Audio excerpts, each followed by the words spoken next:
Okay, and further, just looking into our past, there's also relational patterns, right? What have the people around us been like in those relationships?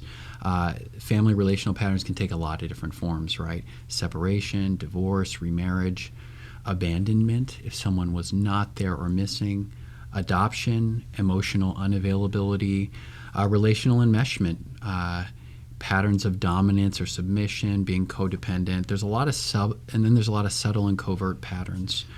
So maybe just want to ask you, how has this area of your life, the things we're looking at, how has it affected others? Or where in relationships in the past can you also see this taking place? Now, a good way to do this, a good way to even find these patterns, is an exercise called constructing a genogram. It's kind of like family mapping, and we're going to include a link where you could do that work. That's been really helpful for a lot of people I've worked with, just to even know where they come from and the relationships that they've had growing up. How have they formed them? And lastly, identifying those narrative scripts in your life. So what we mean by narrative scripts are some of these messages we might have picked up.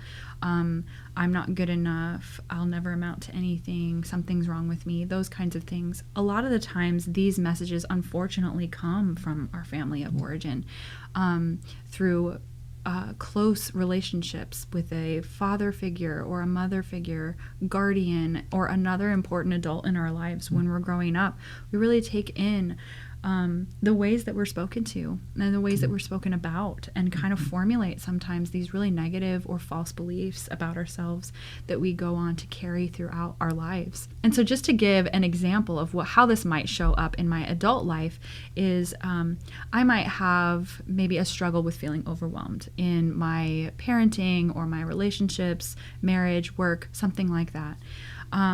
The way that these family messages or these narratives kind of pop up is I could have grown up with a parent who really made emotion negative, that I was being too sensitive or being overly dramatic or something like that.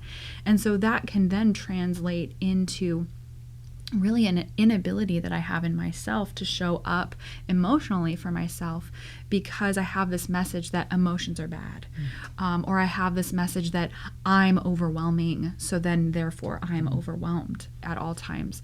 And so really being able to identify these messages really gives a lot of light to the present experiences that we have, and can really give a lot of freedom to understanding, oh, I feel overwhelmed because I really wasn't given context for the fact that emotion is actually an okay experience, or something like that. Yeah, and I think the awesome thing is, once you have these messages, not only do you get to reflect on, okay, where did I get this? You get to start to ask, is this true? And then what I love to do with people, and I know you do too, Erin, is to invite God's voice into that. Once you have messages written down, once you even do this, looking at those and saying, does God say this message? Yeah. What's an alternative message that God says or speaks to this message? God's voice actually gets to be active to the things that you've picked up or that you're carrying with you. And that's, I think, the value of knowing what are the things I've taken and believed, as God's voice gets to come back in. Yeah. There's this activity that I really love doing with people where I have them take a piece of paper and fold it hot dog style, and on one side write really these beliefs that they have come to uncover, and then on the opposite side really writing scriptural truths about those things, and really connecting those two things together in a meaningful way. What resonates with this belief that I'm overwhelming or I'm too much, and then really looking at, what does scripture say about me and about emotion or about who I am, and really using this activity to kind of parallel scripture with those. And then I have them tape it up on their bathroom window or somewhere in their house, really to just continually remind and kind of wash those beliefs, those false beliefs, in the truth of the scripture.